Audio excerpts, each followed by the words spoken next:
Our next guest this morning is Police Chief Gilmet. He's got some articles he's going to address, and then we're going to have a discussion with Town Administrator Chris Clark and Selectman Chair Mike McCaskill about the marijuana moratorium. So we'll do the chief's articles first, and then the guys will discuss the marijuana moratorium.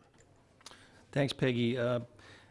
On Article 9, number 2, bulletproof vest, that's a safety issue for the officers. That's an everyday wear, soft, what we refer to as soft body armor, and their shelf life, if you will, is about 5 years. So we don't want our officers going more than 5 years without a new soft body armor. So what this is asking for is exactly half the price to fund every member, a replacement vest for every member of the department. Historically, there has been federal and state reimbursement available. We've been having some issues at the state level. The feds have been fairly forthcoming whenever we've needed the money, but there's a very, if it's available at all, there's a very long wait and process involved for the state. So what we're trying to do is speed up the process and get those vests to our offices as soon as possible. And we think this is the best way to do it, and requesting the funding for exactly half, and then the other half would come from the feds. So that's the bulletproof vest. The ballistic helmets, if you recall, at my budget presentation, we initially went to the Finance Committee and got some funds right after I arrived here for some what we call ballistic plates.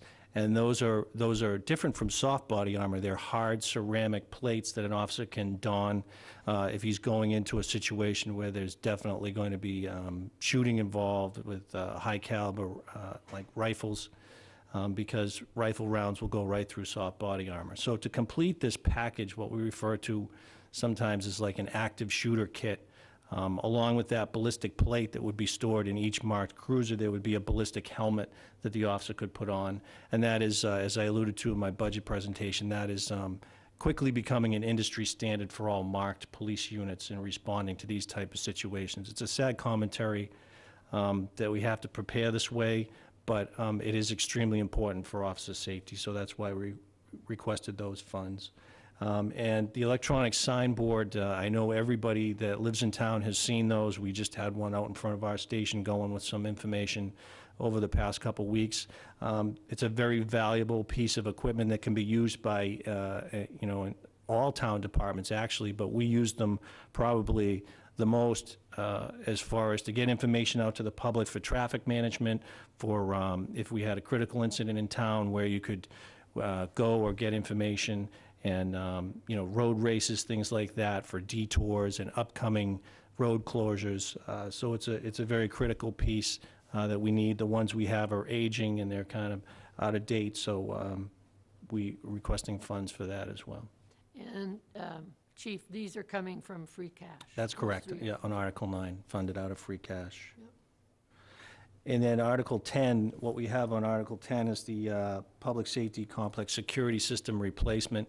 Deputy Chief Gagnon's been doing a lot of work on that, a lot of excellent work getting some prices. The building is 9 years old at this point. We have had some system failures on that. There are some critical, obviously, as you might realize, some critical safety and security issues involved with a police station in a facility like that. This not only includes exterior security, but, if you will, interior surveillance and security, things like our evidence room. We're looking to upgrade some cameras around the building, maybe put in some new ones. This is again something that's very important as far as for us to keep up with the standards across the board for police departments and building security. Great, thank you. So shall we move then to the lead into marijuana? Yeah.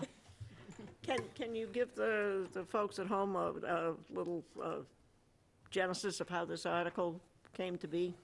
Sure. I think just so people have a little bit of context, a couple years ago, the state had approved the medical use of marijuana, and town meeting was approached for a zoning article to try to have limiting the locations as to where those medical marijuana distribution facilities could be located. I think we were about 2 or 3 votes short of not passing that.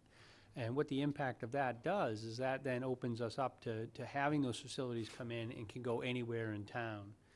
So now we have kind of round two, if you would, and this time it's recreational marijuana.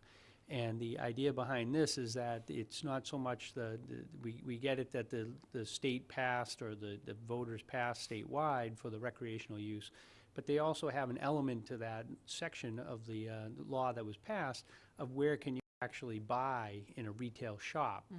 So here we had before, it was the medical marijuana retail sales, and this is the recreational retail sales. And because the timeline was fairly narrow in terms of when it got passed to when you can actually start to open these shops, there was several towns that asked for a temporary moratorium to really give the town an opportunity for thoughtful review of the article and review of the language, and to see where does it make sense in Harwich to have these locations for retail sales.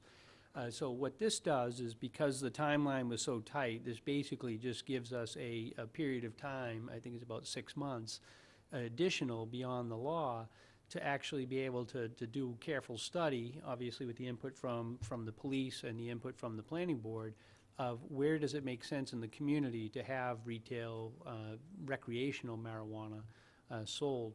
I do think it's important that we have not faced that yet, but once a person wants to open up an establishment, if we don't have the laws on the books to be able to regulate where it goes, then it could go in anywhere. And I think people should be aware and understand that. Wasn't, do I remember correctly, wasn't for medical marijuana, wasn't that going to be out on Great Western somewhere? Yeah, actually, the proposed zoning was actually done, spearheaded by the the former chief, Bill Mason, and he did have it. I think there is a facility in the town of Dennis, is it Thaddeus Stevens Way, in that area, and they were looking at having one in Dennis, and we thought that it made sense to have it in an industrial park that kind of borders where somebody else had already approved it. But like I said, that did not get voted by town meeting. It was 2/3 vote required, and this will be 2/3 vote as well. So does that mean, as far as, I digress a bit, as far as medical goes, we don't have any restrictions on that as well? Correct. So, but nobody has come forth so far, have they, and wanted to? Yeah, not to my knowledge. Yeah. Okay. Great. Anything else you want to add to that, Chief? Sure. I think this is a very wise move on the part of the town, this temporary moratorium, and I wanted to make sure that everybody understood, if the temporary moratorium passes, this is strictly on retail sales. The private possession and consumption and actually cultivation, up to 6 plants per adult in a household, and if there's more than one adult, 12 plants per household, is still perfectly legal right now as we sit here, and will be throughout the moratorium. So there's a difference here. This is completely focused on retail sales, and I think if you, the current research on what's going on in Colorado and some other states that have legalized marijuana, there is clearly an impact to public safety, and I am deeply concerned about that and about the character of our community here being changed possibly forever as a result of not managing the retail sales of marijuana properly. Considering what Chris just said, there's also another option on the table now. This isn't part of the moratorium. The moratorium is simply tapping the brakes and allowing us time to look at the overall picture, get educated on the whole process of what we're facing financially and, as a community, the character of a community and the impact on public safety. It allows us to look at that. But it also gives us an opportunity to opt out, put a ballot question on by next year, and opt out completely of retail sales. Again, if we opt out of retail sales, that does not prohibit personal possession, consumption, and cultivation. It simply would not allow retail sales in this community. So I think that is something that needs to be considered. But, this moratorium does not do that. It just simply gives us some time to examine the problem and become educated and make an educated decision as a community on which way we want to go with this. I think you can probably guess which way I would like to see us go, but I don't want to get into that too much because that's not an issue here. Issue is the temporary moratorium on retail sales. It just gives us some time to examine the process, and I think it's a very, very wise move. Mike, would you like to add anything to the discussion? Just to touch on what the chief just said, the Board of Selectmen will be taking this up, and probably often, actually, and getting as much public input as we can. But to the chief's point on Colorado and regulation, they're struggling, and they have a much higher tax rate than was proposed in this law. Their tax rate's up in the high 30s. This law allows for about 13% total. On marijuana sales. On marijuana sales. So, and Colorado is screaming for money at this point because they can't regulate the legalization of sales. So we need to look at it as a town of what it's going to do to the character of the town as well as to law enforcement and the costs. So stay tuned. It'll be on agendas soon. Great. Well, thank you. Yes, thank you all. Thank you.